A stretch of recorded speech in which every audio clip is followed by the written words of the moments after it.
The little crown girl who was too powerful to live unnoticed. The outer human colony of Rellin's Edge was small and quiet.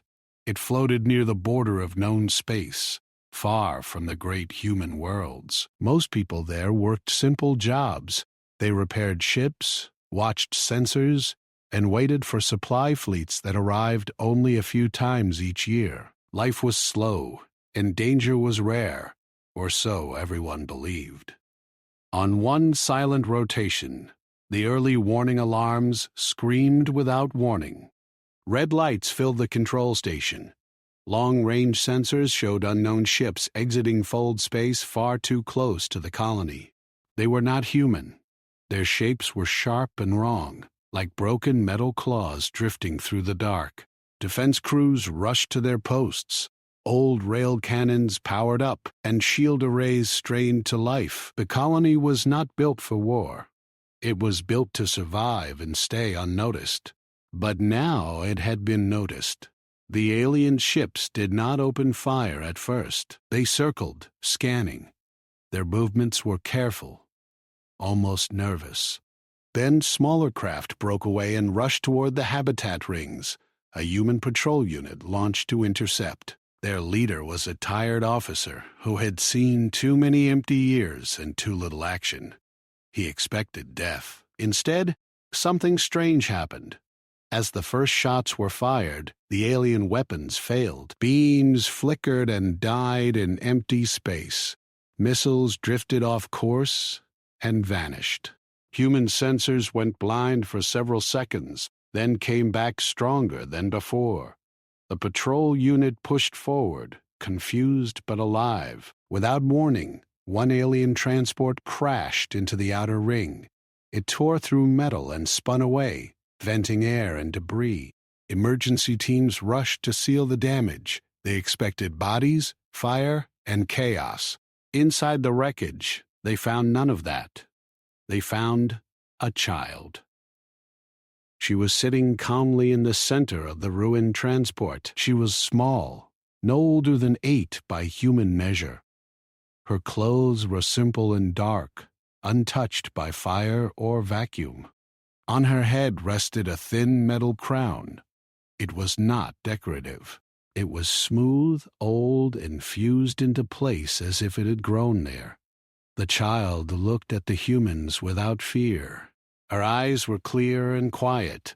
Around her, broken alien machines sparked and died, as if they no longer wished to exist. The rescue team froze. No one spoke for several long seconds. Finally, the patrol leader stepped forward. He felt a strange pressure in his chest, not painful, but heavy, like standing near something vast and unseen. "Are you hurt?" he asked softly. The girl shook her head once. Outside the wreckage, the remaining alien ships suddenly turned away. They did not fire another shot. They did not send a message. They fled into fold space as fast as their drives would allow. The battle ended as quickly as it had begun. The colony entered emergency lockdown. The child was taken to a sealed medical bay.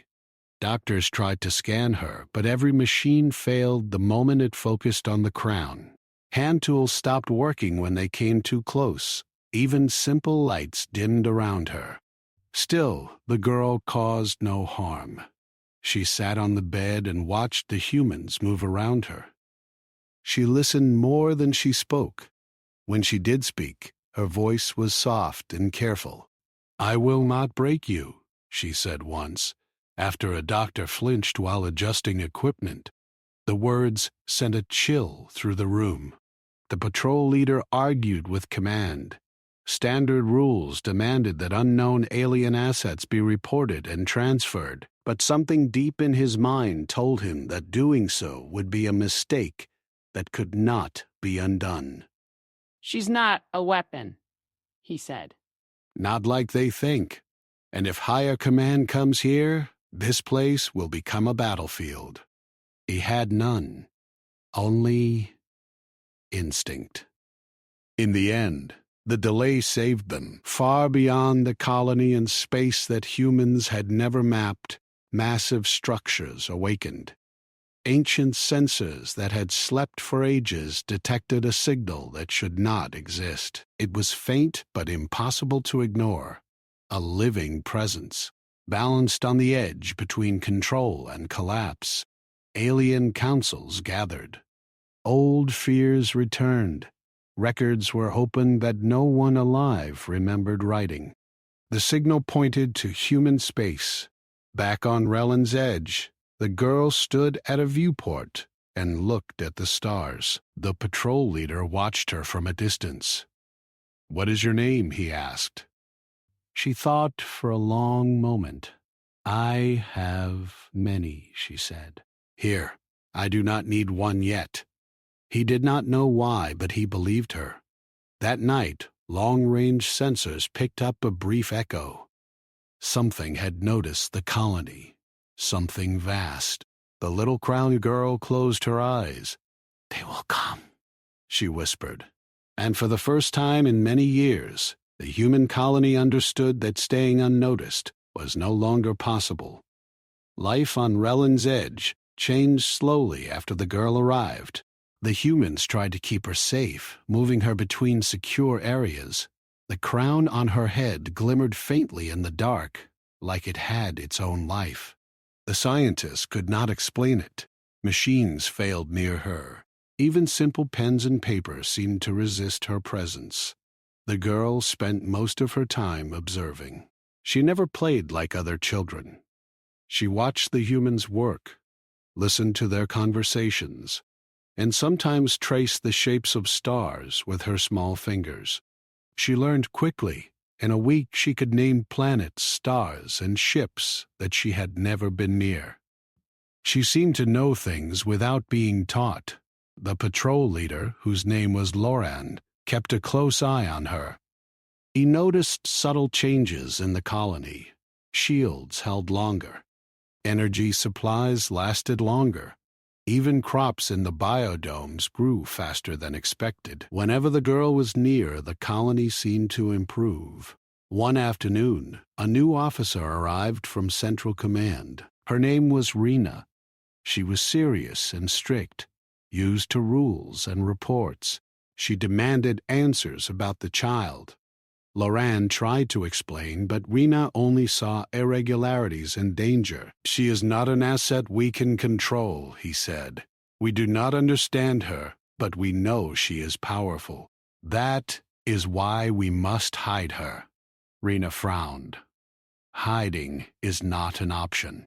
You are putting the entire colony at risk. If Central Command learns of this, there will be consequences." The girl listened silently. When Rena left the room, the child turned her gaze toward the stars. She whispered something, almost too quiet to hear. "They are coming closer.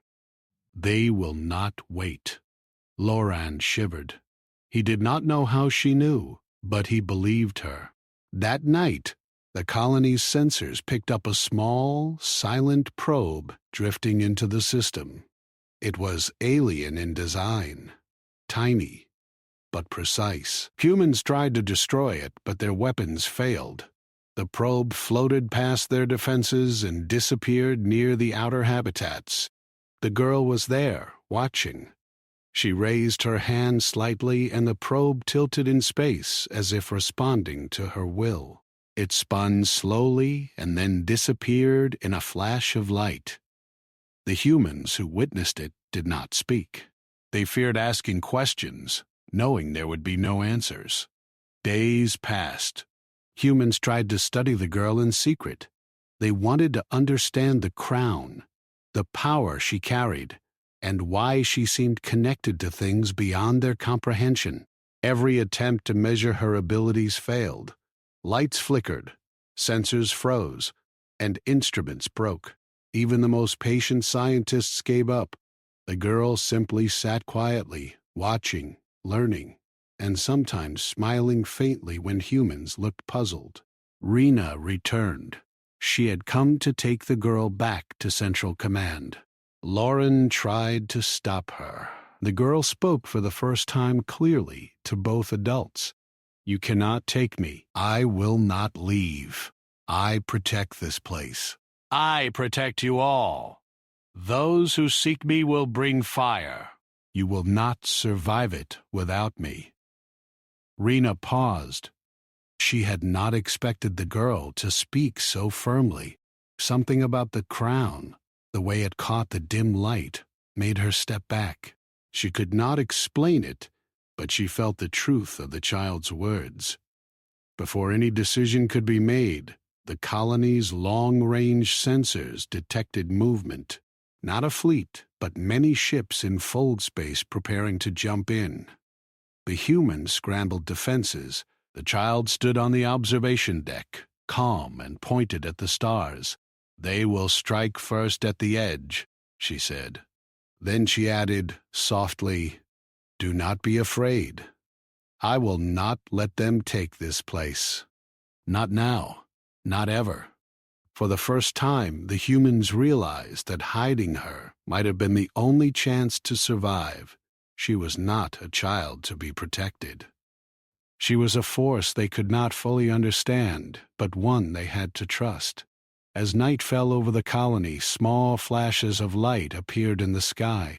Alien scouts had begun arriving in human space. The girl watched them, silent, and smiled faintly.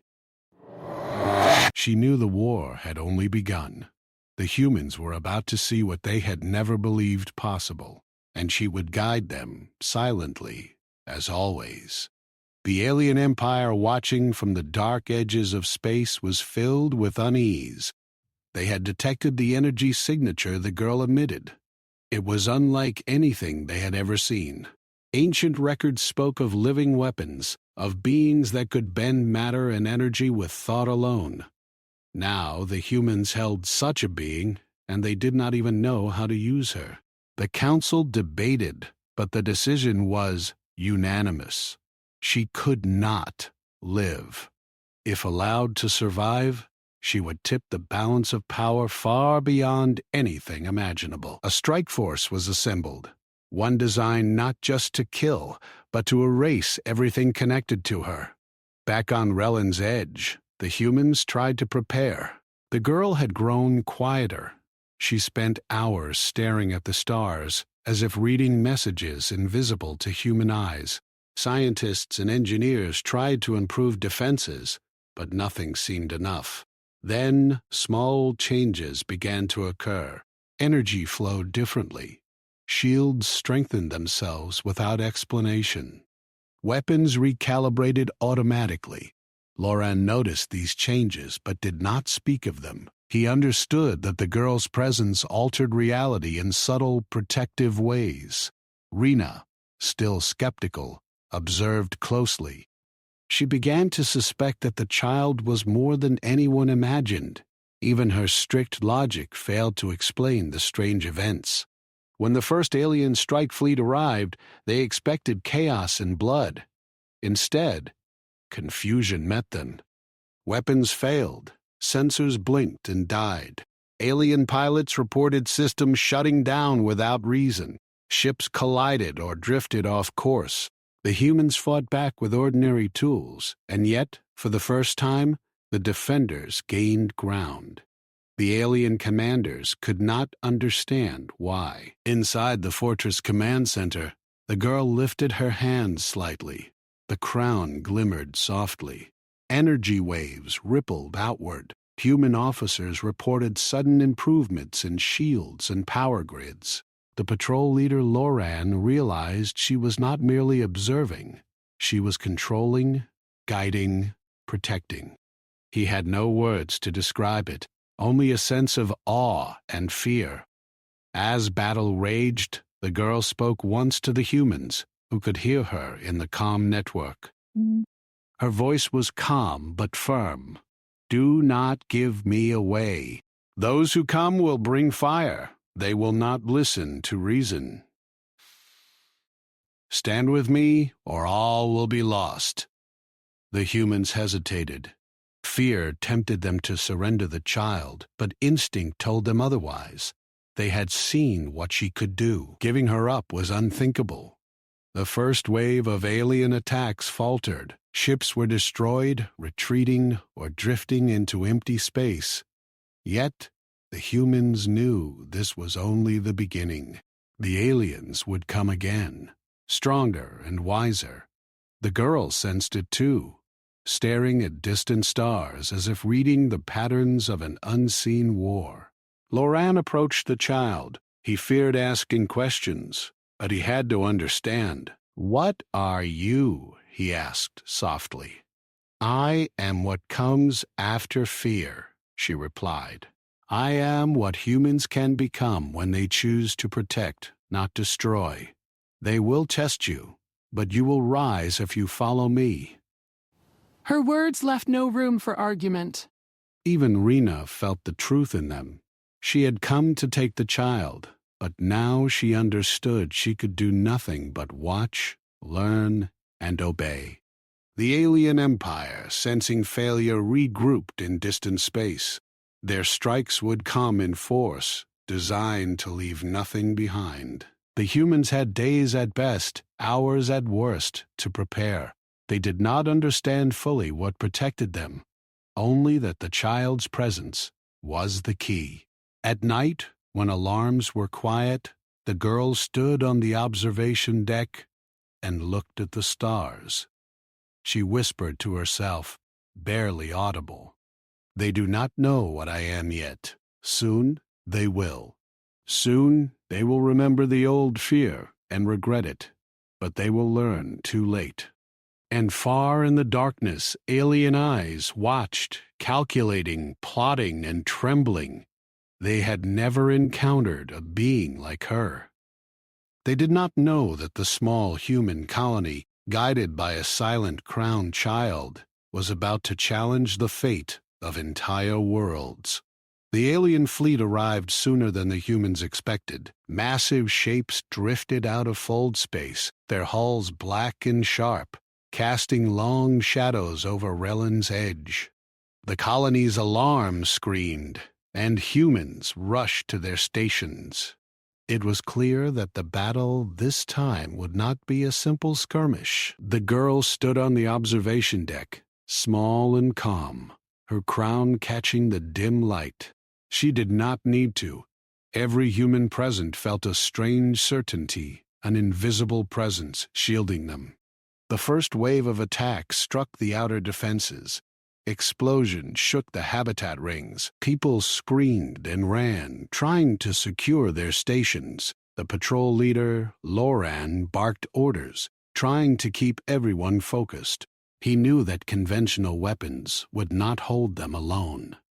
Then it happened. As the aliens fired, their beams slowed, bending strangely in space.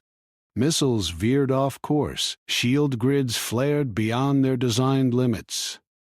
The humans stared in disbelief. The girl raised her hand slightly, and the changes became more pronounced. It was as if she controlled the battle without moving from her place. Inside the command center, Rena and Loran watched the sensors.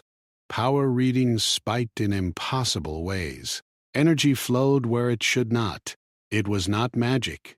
It was something else, something beyond human understanding. "Do you see that?" Rena whispered, fear and awe mixed in her voice. "Yes," Loran said. "She is not fighting, but she is saving us, all of us." The battle intensified. Alien ships tried to regroup and attack with concentrated fire. Each time their systems malfunctioned in strange ways. Hulls buckled, engines stalled, and some vessels collided with one another.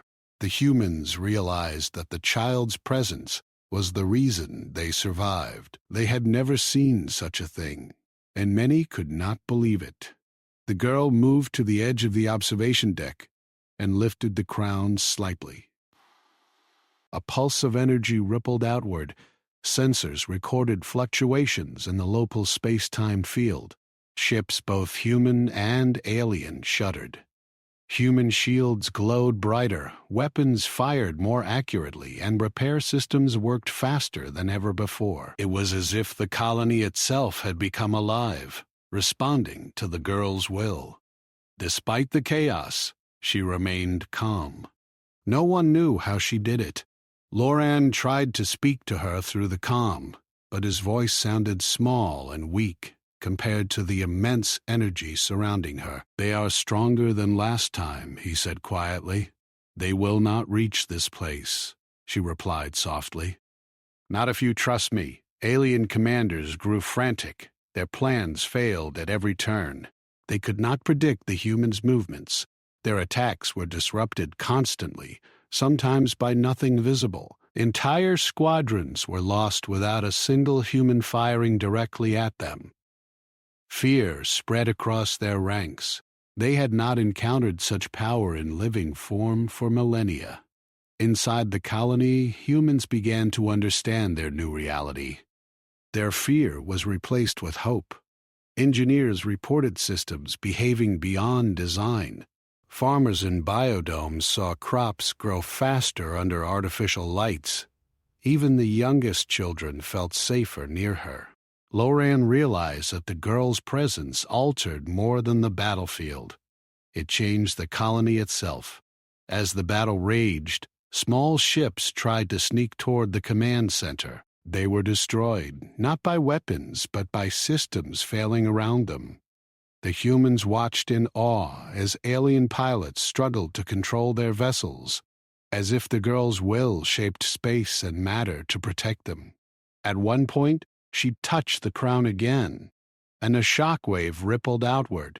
Sensors across the sector detected it. It did not harm humans, but it destabilized alien formations. Ships spun out of control, colliding with one another. The humans felt the shockwave, but it did not injure them. The girl smiled faintly, satisfied. For the first time, Rena approached the girl directly. She did not speak at first, only watched. Then she said, "I do not understand what you are, but I see now that you are the only reason we stand." The girl turned her gaze to Rena. "I am not yours to command," she said. "I am here to protect, to guide. That is all. Stand with me and you will survive. Stand against me and everything will fall." The alien fleet, now desperate, launched a final concentrated attack. They targeted the colony's core. Human weapons responded, but only barely. The child raised her hand once more. A wave of energy swept through space. The shields flared, engines surged, and alien ships disintegrated in waves of light and fire. Entire fleets collapsed in moments. Silence followed. Only the humans remained, stunned and alive. The girl stood on the observation deck, small and quiet. Her crown glimmered faintly, the energy around it slowly fading. "You saved us all. How can we ever thank you?" The girl shook her head. "You do not need to thank me. This is only the beginning. They will return. Others will come. You must be ready." "You must learn to protect yourselves as I have protected you." Rena nodded, finally understanding the truth. The child was not just powerful. She was a symbol. A force that made humans capable of more than they imagined. And now the humans of Rellin's Edge had seen the impossible and survived. The colony began repairs immediately. The girl watched silently as humans worked. She did not interfere unless necessary. She was quiet, small, and calm, but everyone knew she had changed everything. She had shown them that even the smallest among them could carry power beyond comprehension, and that humans could rise to meet challenges that seemed impossible. The dust of battle settled over Rellin's Edge. The colony was damaged but alive. The humans worked tirelessly to repair the habitat rings, energy cores, and supply bays. Yet even as they rebuilt, questions about the little crown girl pressed on everyone's minds. The girl had changed. She was no longer only an observer. Humans noticed that her eyes seemed older, knowing, as if she had lived many lives in one. She spoke more often now, and each word carried weight beyond her size. She explained small things first, how energy flowed, how systems worked, but soon hinted at deeper truths. The crown on her head, they realized, was not merely a limiter. It was a seal, keeping her power focused, preventing it from overwhelming space around her. One evening, Loran asked her directly, "What are you? Where did you come from?" The girl turned to him, calm and certain. "I am not from your time. I am from a future where humans learn more than destruction. I am from what humans can become when they choose to protect, not destroy.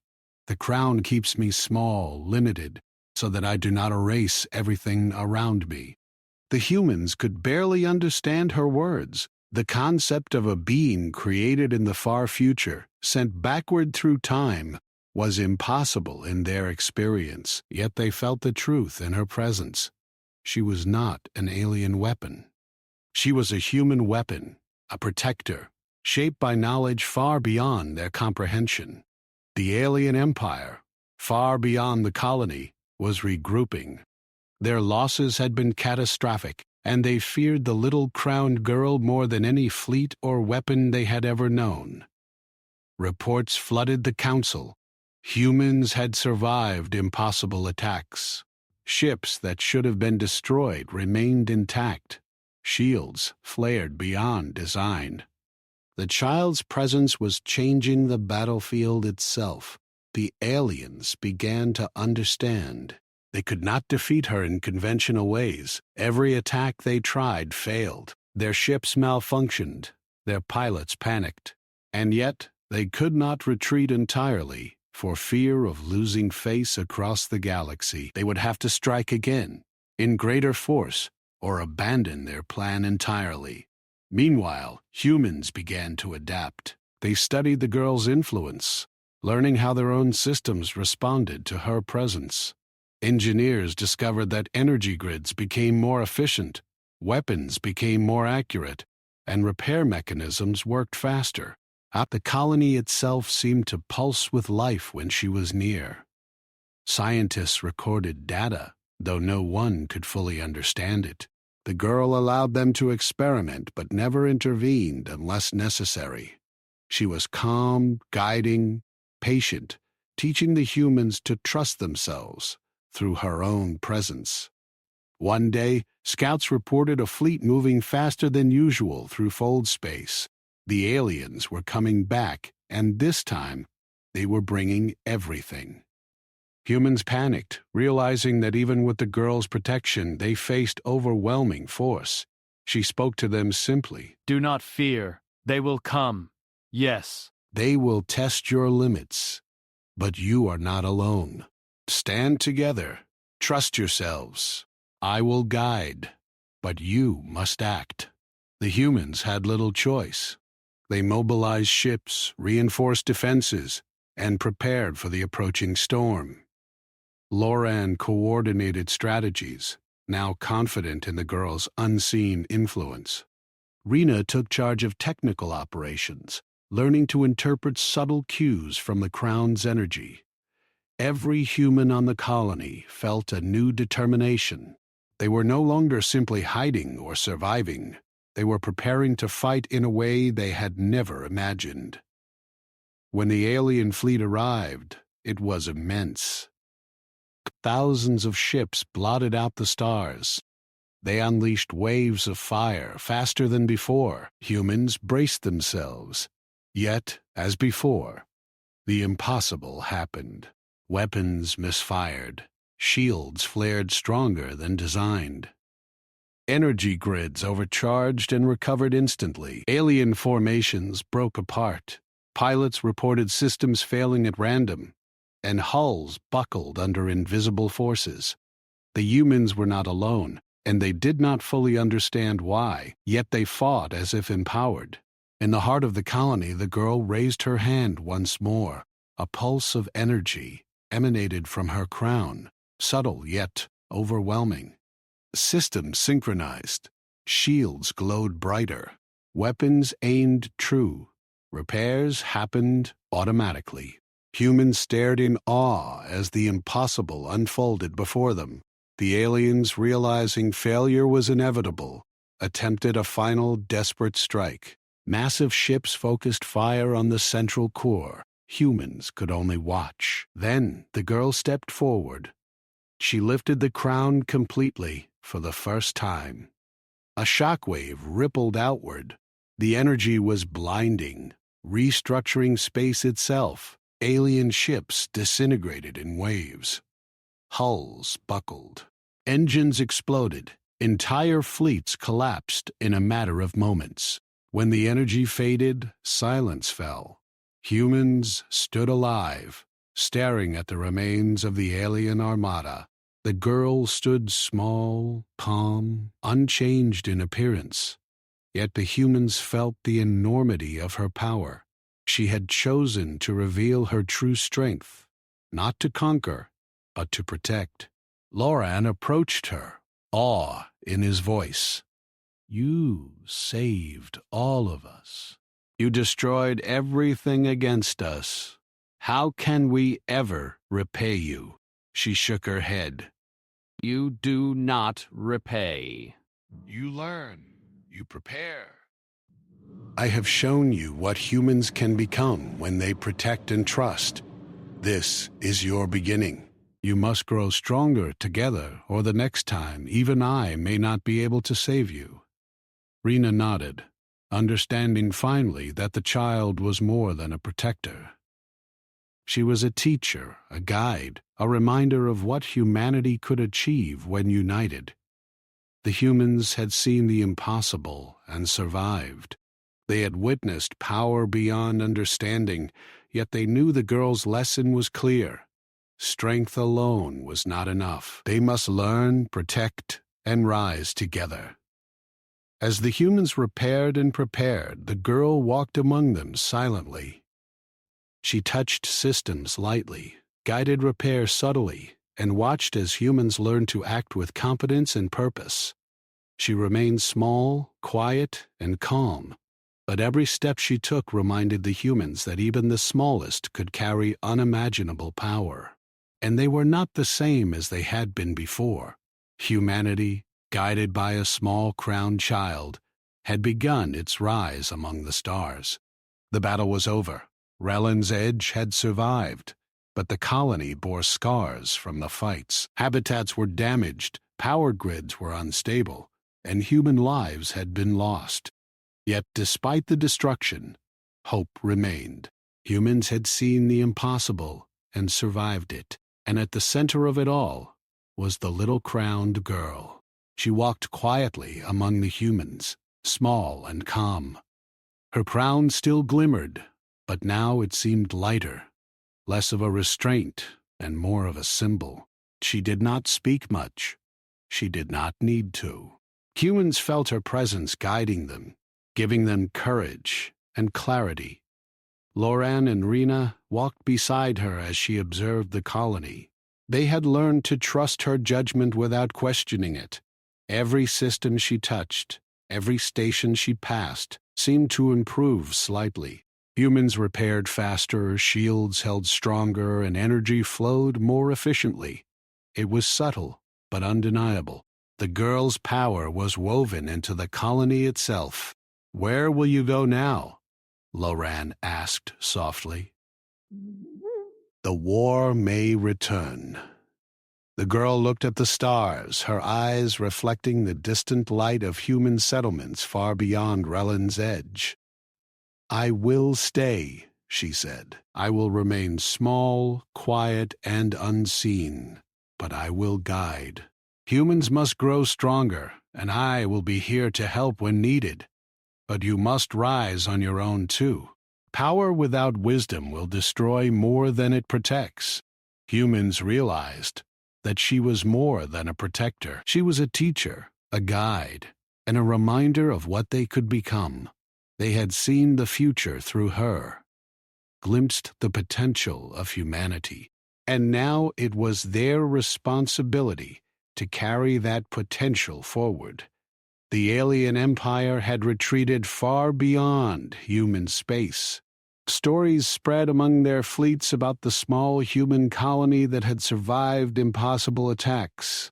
Fear of the little crown girl became legend. Even those who could not see her power knew to respect it. Humans gained a reputation that spread quietly at first, then more openly. They were resilient, clever, and capable of protecting their own even against impossible odds. The girl began teaching in small ways. She showed engineers how to adjust power grids subtly, how to make ships more resilient without changing their design.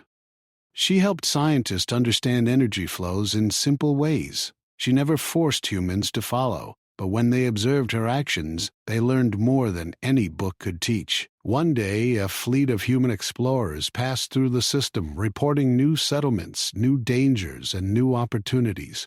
The girl watched them from the observation deck, small and quiet. She smiled faintly. Humanity was expanding, learning, and thriving. She knew her work was not done, but she had set the foundation. Humans could now face the galaxy with courage and wisdom. Rena approached her, speaking softly. You could go anywhere. You would go. Leave this small colony behind. Why stay? The girl turned to her, calm and certain. This is where humans began to see themselves. I will remain where I am needed. I will guide without interference. My presence is small, but my purpose is great. I protect not to rule, but to teach. That is all I need to do. Loran joined them, nodding. Then we are ready. We know now what we can become, and we will not forget your lessons. The girl looked at the humans around her. They were tired but alive, determined and stronger than before. She knew that even without her constant protection, they would continue to grow. She would remain a quiet guardian, small and calm, always ready, but never demanding attention.